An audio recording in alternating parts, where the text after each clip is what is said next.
Welcome to Tekedia Daily. I'm Ndubuisi, Ekekwe. A conversation today will focus on the e-commerce distribution cost paralysis.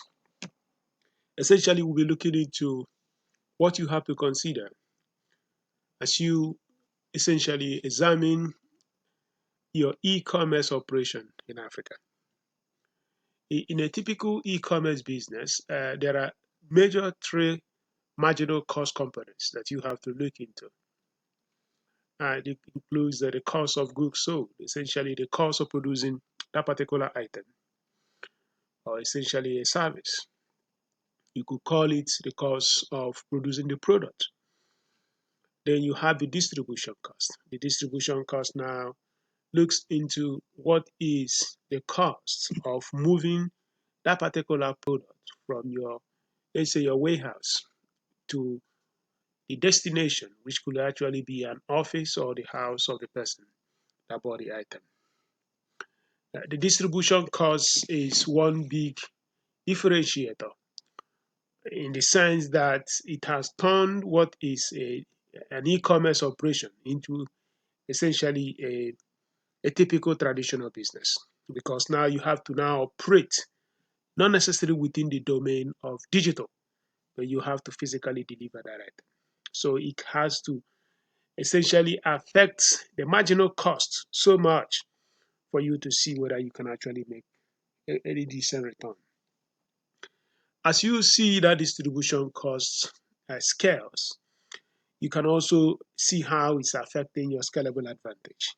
And that is the reason why, if you look into the e-commerce operations in most parts of Africa, they just select a specific city or a specific region, because even though they have a digital business, electronic business, the constraint from distribution cost imposes a limit on the region of operation that they can cover.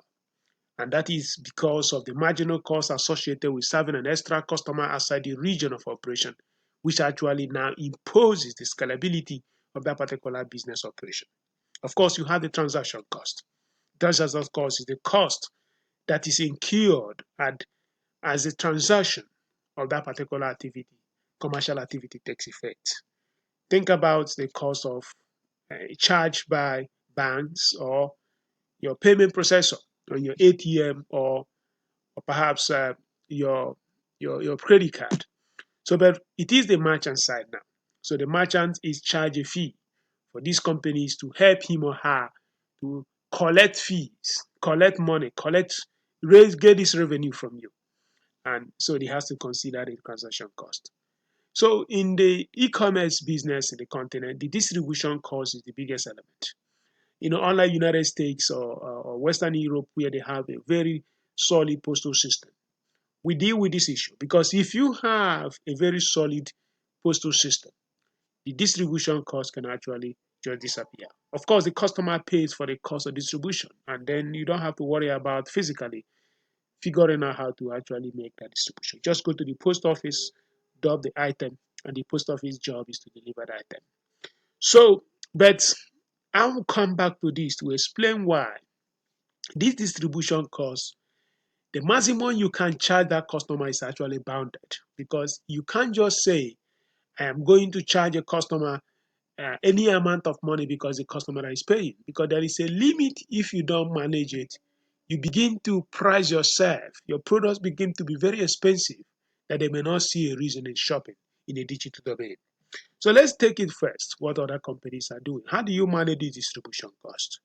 What we do today is to have a motorbike or a bicycle or vehicles and move those items. I believe vividly that this is not necessarily a very solid strategy, because it's going to balloon your cost and you may not necessarily make a lot of profit. And one is to look at Uber. Is there any way you can put all these fleet of vehicles under Uber through a partnership and now help them deliver some of the items for you? You can select a specific category of your product line and say, hey, whenever somebody buys this type of product, we can use little cabs, we can use Taxify, you can use Uber, all these ride-hailing companies. Anyone can work. Walmart is already doing that in the United States. You can also consider drive-through.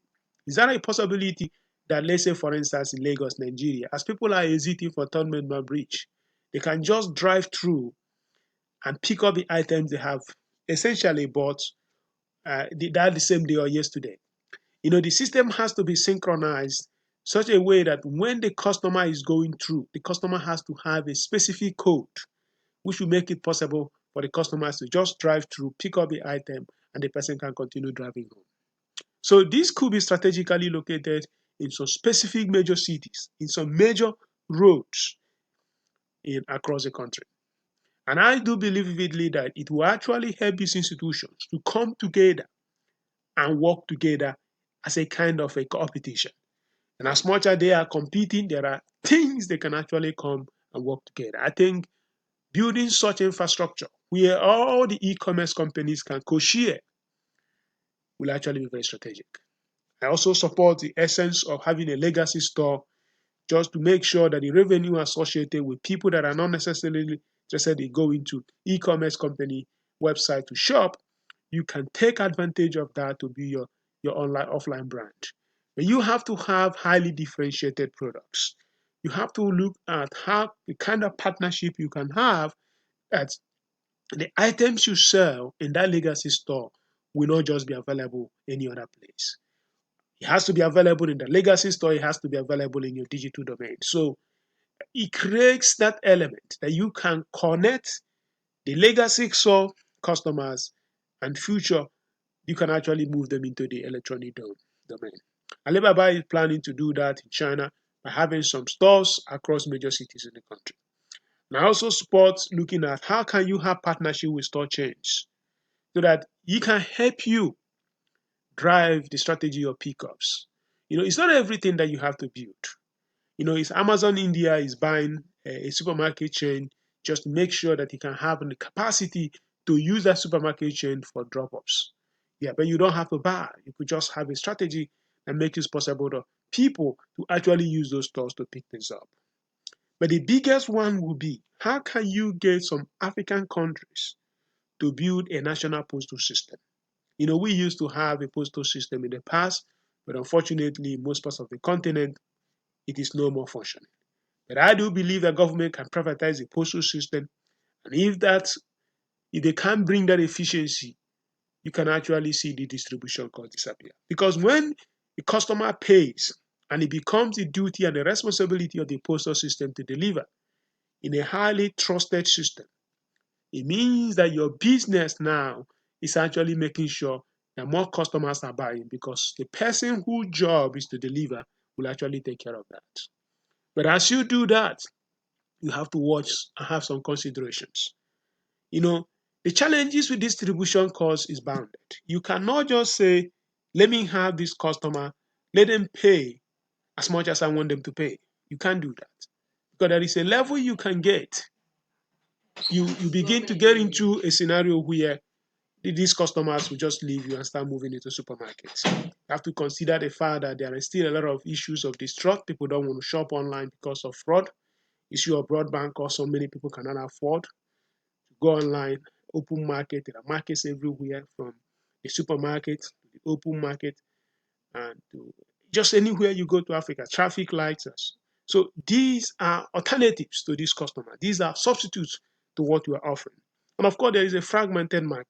There is not really anything like African market because there are boundaries between Ghana, Nigeria, Kenya.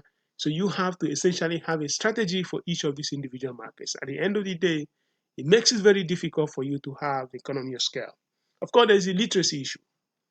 We still have the issue that so many people cannot read. So as you look at these issues of distribution cost, understanding these limitations, you cannot just raise your cost and expect a customer to cover it for you. And that is the reason why I believe that you have to have options, come up with ideas to see how you can manage that distribution cost so that you can be competitive in price so that you can actually come online and shop. Good luck. You are listening to Tekedia Daily.